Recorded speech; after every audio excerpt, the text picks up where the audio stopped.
Good afternoon po. Ako po isang bagong binyagan, almost 2 months pa lang po. Meron lang po akong liliwanagin about dito sa araw ng Sabat. Kasi po, ang araw ng Sabat is Sabado, tama po ba? Aba. Yung unang bilang po is Linggo. And then, yung pang-pito is Sabado na po. Ngayon, meron po kasi ako nabasa dito. Gusto ko lang din malinawan o ano. Sa Levitico 23:24, mababasa ko dito yung 39, verse 39. 23:39. Gayon din sa ika-15 araw ng ika-7 buwan, kapag inyong tinipon ang bunga ng lupain, ipagdiriwang ninyo ang kapistahan ng Panginoon sa loob ng 7 araw. Ang una at ika-8 araw ay Sabat. Ang bali po, ang tanong ko po dito is, yung una at saka yung ika-8, bakit po siya nasasabing araw din po siya ng Sabat? Ayan. Magandang tanong po mga kapatid ito. Siguro ilagay natin ulit sa screen mga kapatid. Ano? Kung dapat po natin tandaan mga kapatid na sa Bible ay hindi lang po yung ika-7 araw ang tinatawag na Sabat. Meron po tinatawag na mga ceremonial Sabat. Ito po yung mga kapistahan. Kaya tinawag silang Sabat kasi wala din po silang ginagawa. Puro mga programa lang din po sa panahon ng tinatawag pong mga kapistahan. Pag binasa niyo po yung chapter 37 ng 23 nito pong Leviticus, mga kapatid, ay nandyan po yung mga kapistahan. Feast of Unleavened Bread, Feast of Tabernacle, Feast of the Trumpet, Day of Atonement, ang dami, marami po. At meron silang tinatawag na Sabat na tuloy-tuloy. Taunan, nagbabago po yung araw na pinapatakan ng unang araw ng kapistahan nila. Kaya may mababasa rin po tayo dyan na unang araw, pero hindi naman linggo. Unang araw, magkaroon kayo ng pagkakatipon. At sa ika-7 araw, magkaroon ng pagkakatipon. Ididalawa na niya. Linggo at Sabado pagkakatipon. Ang totoo noon ay unang araw ng kapistahan yon. Tuloy-tuloy po yan. Siyempre, tuloy-tuloy yan. Madadaanan po doon yung ika-7 araw ng Sanglinggo. Pero hanggang sa dulo, kaya nga may binanggit doon ika-8 araw eh. Kasi mga kapistahan po yon na ginagawa po nila. Kaya sa Bible, pag sinabing Sabat, titingnan natin yung context po niyan. Kung hindi po yan yung weekly, ay sigurado yan po yung tinatawag po nilang festival, mga kapistahan. Meron pang ang Sabat ng lupain eh. Yung ika-7 taon, hindi ho tataniman yung lupa. Pagpapahingahin, Sabat din nung lupain yon kung tawagin. So, yun po ang chapter 23 ng Leviticus ay marami pong iba't ibang Sabat na tinutukoy dyan. Yung mga pangalan po niyan, Passover, Feast of the First Fruits. Yung Passover mga kapatid, una muna yung weekly Sabbath, yan ay nasa 23 verse 3. Ang Leviticus 23:3, ang nakalagay dyan, 6 na araw na gagawa, datapos sa ika-7 araw ay Sabbath. Yan talaga yung Sabbath.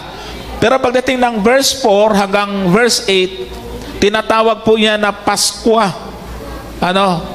Passover. Sabi na sa verse 5, sa unang buwan ng ika-14 na araw ng buwan sa paglubog ng araw ay Paskwa sa Panginoon. Pagdating ng verse 9, tinatawag po itong Feast of that First Fruit. Kapistahan ng pangunang bunga, talatang 10. Sa bandang huling bahagi ng talatang 10 ay binanggit po yung pangunang bunga ng inyong paggapas. Yan ay inihahandog nila sa Panginoon. Feast of Weeks ay yan po yung nasa verse 15. Patuloy mga kapatid.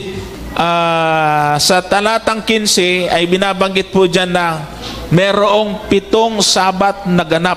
Ayan. So, kung hindi po natin pag-aralan ito, malilito tayo. Kala ko may ika-7 araw na. Ba't yan 7 Sabat?